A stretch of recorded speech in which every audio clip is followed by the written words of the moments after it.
Hello and welcome to the Taurus Report. This is the 20th episode, or we could call it the first episode of Season 2. And today we are going to talk about unexpected redshifts, unexpected patterns in the redshift, and redshift, looking at it in the sense of it contradicting standard hot Big Bang cosmology. Before getting into the unexpected redshifts, I would just like to remind everyone that all of the links that I mention during the course of this presentation, those links will be included in the comments section for the video.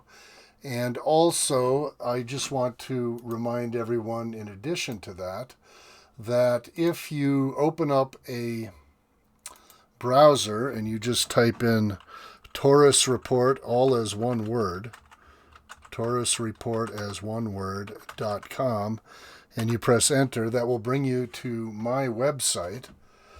And then here you can see links to these videos on Spotify and YouTube, on Facebook. And you can also click on this link, which will bring you to a copy of my paper, Cyclic Gravity and Cosmology, CGC, which explains my views on the way that I believe our universe is constructed. And you can read about it in this paper. Now, to continue with what I was talking about, which was the patterns in the redshift, there's an excellent site created by my friend Lee Greer, and this link also is in the comments at enlightenmentlegacy.net. And you'll find this link in the comments. And he delves into this into quite some detail about the various difficulties for hot Big Bang cosmology in dealing with galactic redshifts. Now, one thing that comes out is the current, what is called the Hubble tension, and that is illustrated best by this chart, wherein Lee kind of details all the different studies of the galactic redshift and puts them sort of into two columns. You've got this sort of reddish magenta column here, and then you've got this blue cyan column here. And it's divided into what are called indirect observations and direct observations. So I'd like to explain a little bit about that before going. When we're talking about a direct observation, that would mean something like a Cepheid star that spins with a well-known rate. It sends out a burst of radiation at very well-known intervals.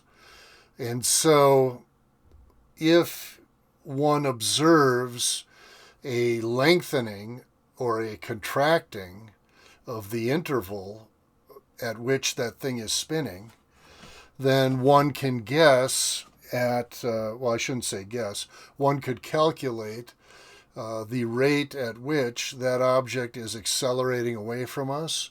Or if it was shortening, it would be accelerating towards us. And so something like that is called a direct observation. Now, I want to qualify that a little bit in that in my theory, CGC, I posit I resurrect an idea called tired light, which it has been disproven to be the source of all of the redshift. And so all of the redshift that we observed of distant objects cannot be due only to tired light. But it is my claim that some portion of that redshift is due to tired light. And what I mean by tired light is simply what is meant by the term is that as light travels intergalactic distances, so we're talking about distances between galaxy clusters, as it travels such huge distances, it loses energy ever so slightly. And in my opinion, that accounts for some of the redshift. Now, when we're talking about indirect, what do we mean by indirect? Indirect means when we do computer models and simulations based on certain assumptions, like when someone assumes that the CMB, the cosmic microwave background radiation, when one assumes that that is the quote-unquote afterglow of the Big Bang, and then one looks at the various ripples or anisotropies within the CMB, and one extrapolates forward, saying that those imperfections, ripples, or anisotropies were the source of the structure of the universe, meaning the distribution of all of the galaxies and galaxy clusters that we observe now originally came from those minute ripples in matter at the time of the Big Bang, and the cosmic microwave background radiation is a picture of that, if you will. And so then if one makes a model based on all those assumptions that I just spoke, if one makes a model based on all those assumptions and then extrapolates forward, one gets a different value for the Hubble constant, which is the rate of expansion. And that rate of expansion is, according to the hot Big Bang cosmology, that is what is driving the Hubble constant. That is what is driving the redshift that we observe. And so getting back to Lee Greer's website, wherein he is trying to depict what's going on, this blue area is all the studies that are based on the direct observations, like the Cepheid stars that I mentioned earlier. And then all of the things falling in the pink area are those that are dependent upon indirect modeling. And we see a very large discrepancy between these two things. And so that is one problem with standard cosmology's presentation of cosmic experience. Now here, Lee is having a little fun with all of the parameter fitting that is done. The wheels within wheels that is done with all of the modeling in order to lock down that value of the Hubble constant. But after that, we get into some interesting data here. If we look at all these plots of the quasar with their redshift. So this plot is how far away they are is on the vertical axis, and the redshift is on the horizontal axis. And the thing that we observe here is that, you know, they don't fall exactly on the line predicted by standard cosmology, and that is this magenta line here. And in fact, they scatter all over the place. And if you look at this scattering, in my opinion, this is evidence of what it is that I'm talking about when I say that tired light accounts for some of the redshift. In other words, all of these objects, as we look far away from us, the further something is away from us, the more redshifted it is. And it seems that that trend is upward, as we might expect, but because there's a huge amount of variety, yes, the general trend is upward, but there is a huge amount of variety in the redshift, then that speaks to, in my opinion, what I present in CGC, where at differing distances, gravity can be attractive and repulsive. So it might be, you know, if a galaxy clusters are at this distance, they might be attracted and interacting with each other. If they get a little farther, gravity at that distance might be repulsive. And so it just so happens, in my opinion, that the present state of the universe is such that most giant superclusters are pushing on each other.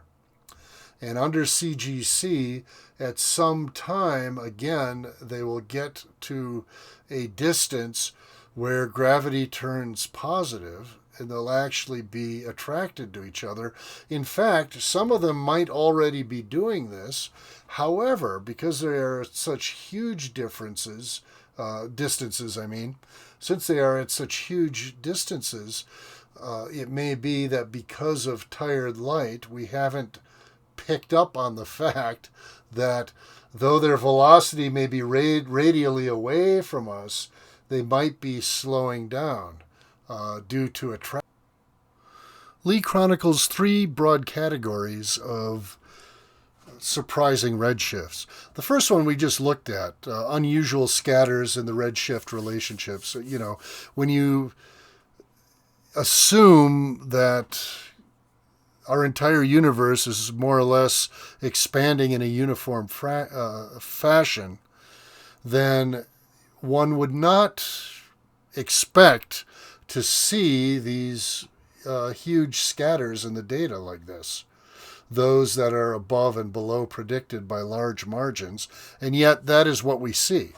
Okay, so that is the first item. The second item is there seems to be some sort of correlation with types of galaxies, like shapes and types of galaxies with specific redshift values.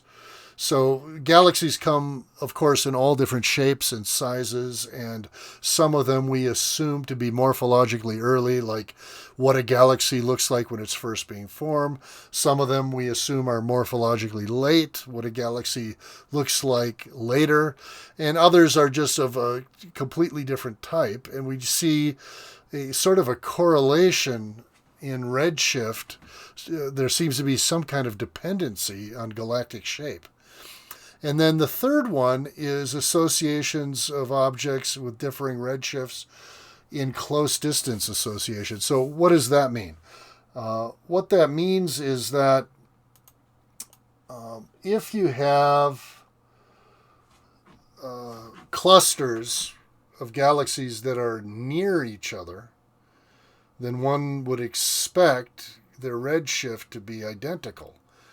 Or at least, like, you wouldn't expect it necessarily to be identical, but there should be some correlation. When you look at a certain region of space, like a certain angle and a certain depth as you're looking, you'd expect things like in that area to kind of be moving in the same direction and with the same speed and having the same redshift. And we see a lot of variety instead of seeing them consistent with each other. Before moving on to periodicity that's observed in redshift, I would just like to point out this diagram in Lee's site here, where he shows this plot of the apparent magnitude of quasars along with their redshift. Now, we would expect that if quasars followed the Hubble relation, there should be a kind of a trend, like an upward trending line, or I guess it would be downward trending because fainter apparent magnitude is to the left. So apparent magnitude is along the horizontal axis here at the bottom, and then the redshift is on the vertical axis. So what we would kind of expect is that as you have a higher redshift, you should have a lower apparent magnitude, and that should be the general trend. So there should be a downward sloping line here. And instead we have a random scatter plot. And so the quasars don't really obey what would be expected of if they were simply accelerating away from us at a greater rate the further distance they are from us. Then I would like to move on from there to talk about periodicity that appears in the redshift. And first I'd want to kind of, before showing parts of it as displayed on Lee's website, I would like to just digress a little bit to what my own theory would say about that. As I shared earlier, because according to CGC, gravity can change from attractive to repulsive and back again, depending on the distance. So we would expect to see this kind of periodicity where at a certain distance masses might be attracted to each other. At further distances, they might be repulsed, so there'd be an acceleration away, in which case it would make sense for there to be a redshift.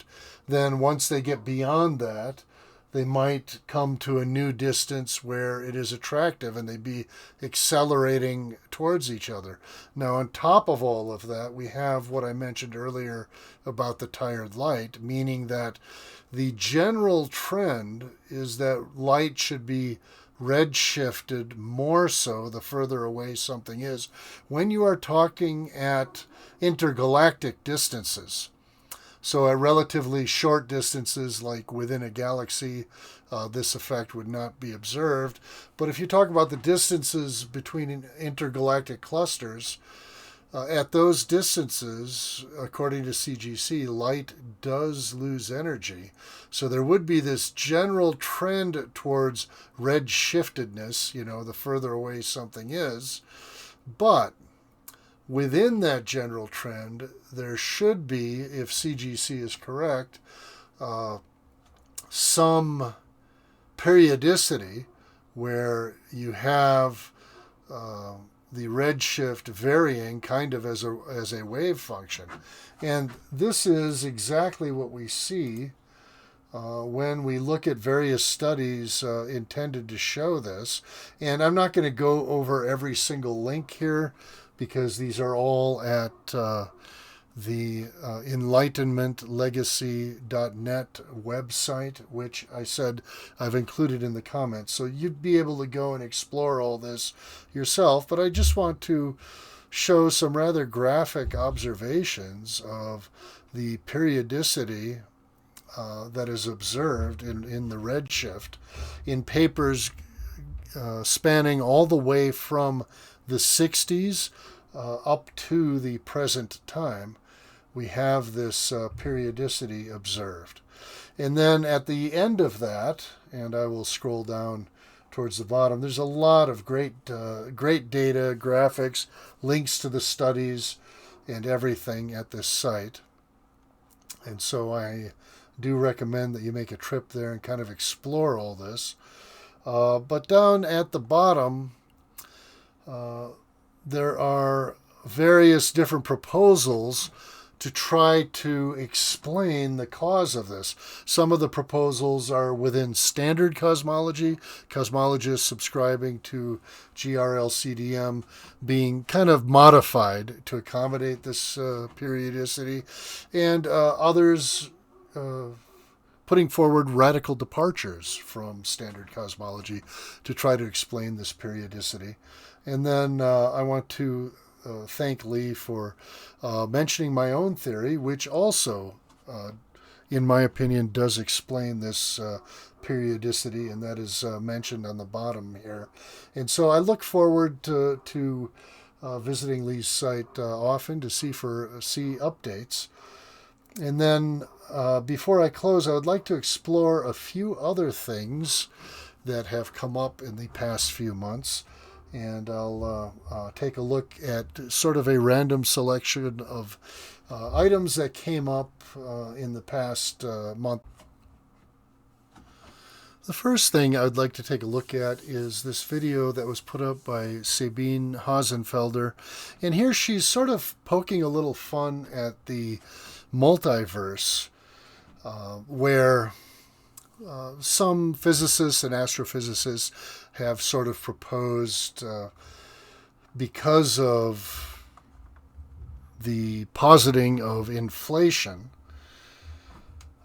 as part of standard cosmology, positing inflation has opened up the possibility, as was pointed out by Stephen Hawking and others, and I've included all these links in the comments, as I said. So when you posit something like inflation, where at the beginning of the universe, because we needed to come up with an explanation of why mass is so uniformly distributed throughout the universe, and the only way they could kind of explain that is if in the very early universe, before even the Big Bang, and that's the interesting thing to me, because most people tend to think of the Big Bang as the beginning, but actually before the Big Bang, there'd be this inflation where the universe expanded at huge speeds.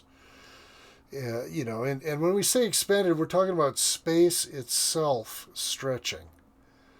And so it's not expansion in the sense of an explosion. It's space itself rapidly expanding. And so if you posit this kind of thing where, the entire universe expands out of something the size of a pinhead, and,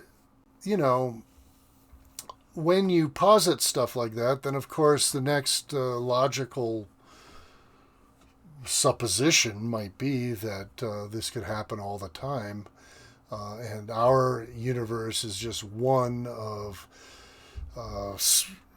many different, who knows how many different universes, and we can posit all sorts of things like that. And the thing that, in my opinion, opened the door to all this was general relativity, where once you allow space itself to be stretched like that, as general relativity requires, then one can come up with all kinds of different mathematical expressions and say space expanded or contracted according to this mathematical expression, which is all well and good if you're talking about, just speculation. And so Sabine Hoffenfelder, she goes through it all and talks about all of these things, and with some humor. I enjoyed watching it, and it's good. But I had a sort of a deja vu feeling about it, and this is why. And it has to do with like political questions. I am kind of a leftist myself, and I sort of believe that. And sorry for this digression into politics for a second, but I'm explaining why I had this sort of deja vu feeling when I was watching Sabine make this presentation. And so, in my view, and it's my personal political view, my personal opinion, the two political parties in the United States, the Republicans and the Democrats, to me, they are both like, and I'm doing this to my right. I understand to you it's going to look like the left, but I'm saying to the right. To me, our two political parties in the United States are extremely fanatical, hardcore right wing, where the Republicans are here, let's say, and the Democrats are like right here. And they make a huge deal about certain issues, kind of designed to deceive the public as if they're like far apart. And when I say hardcore right wing, I'm talking about prison system in the U.S. I'm talking about the constant warfare. I'm talking about a constant ignoring of the plight of, let's say, the lower 30% of income in the United States. That sort of thing. That's what I mean by right wing. Okay. Kind of a hyper nationalism, a hyper militarism, a constant supporting and helping and promoting the various corporations, huge wealth concentration. In all of those things, our two political parties, they are both, almost identical. they're right next to each other, way out on the right wing, and they will bring up different things like um, LGBTQ rights, or else stuff like abortion, basically various things, whatever they can find to get everybody riled up and arguing over about things that do not affect the working class. Okay, and so so what does this have to do with what Sabine was talking about? And what it has to do to be is with, I mean, I understand the humor of ridiculing multiverses. Okay, but I have to be honest. In my opinion, standard LCDM cosmology is the same sort of absurdity. It's where you're, like magic, introducing various, in my view, fictional energy entities like dark matter, dark energy, inflation, singularities, all of these, in my view, fictional things to kind of patch up a theory that's obviously wrong.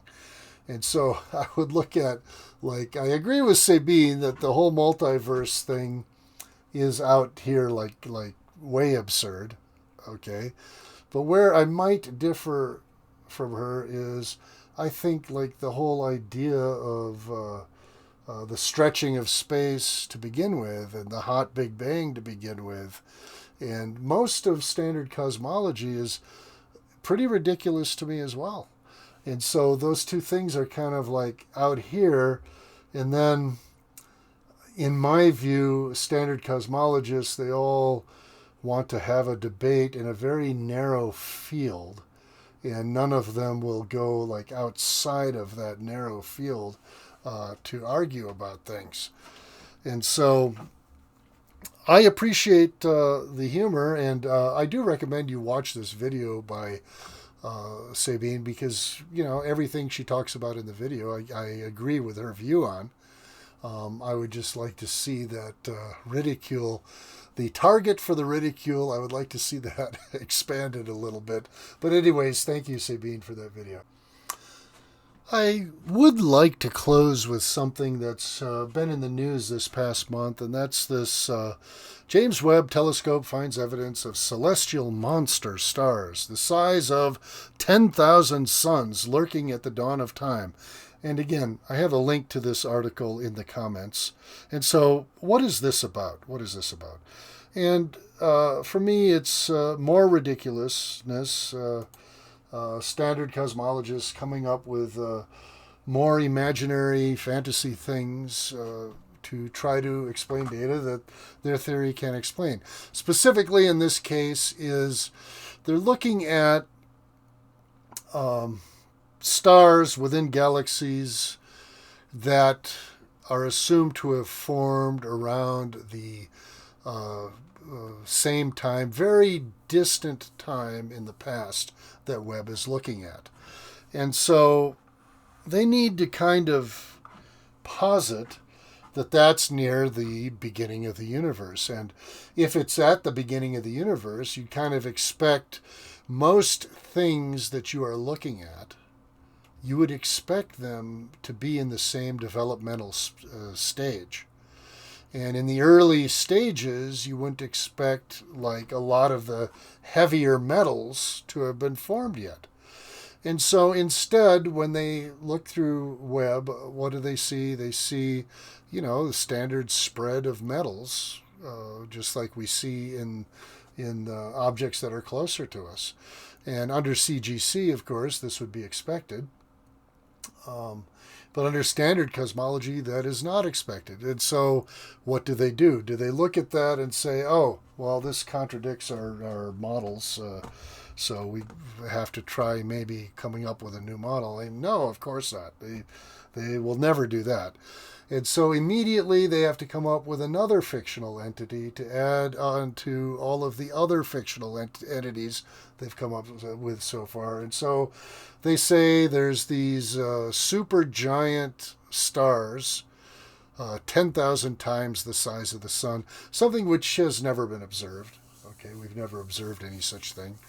And these stars, because of the way they would burn out like super quick.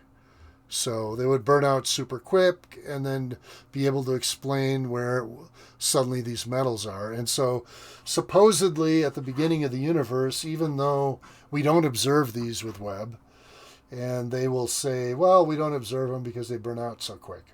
And so it's very hard to see them. And so now we have another fictional thing to add on top of dark energy and dark matter. We have these, I don't even know what to call them, monster suns, monster stars. Then we have to posit those because otherwise we can't explain these metallicities. So anyways, I think that's all for today. I want to thank you very much for tuning in.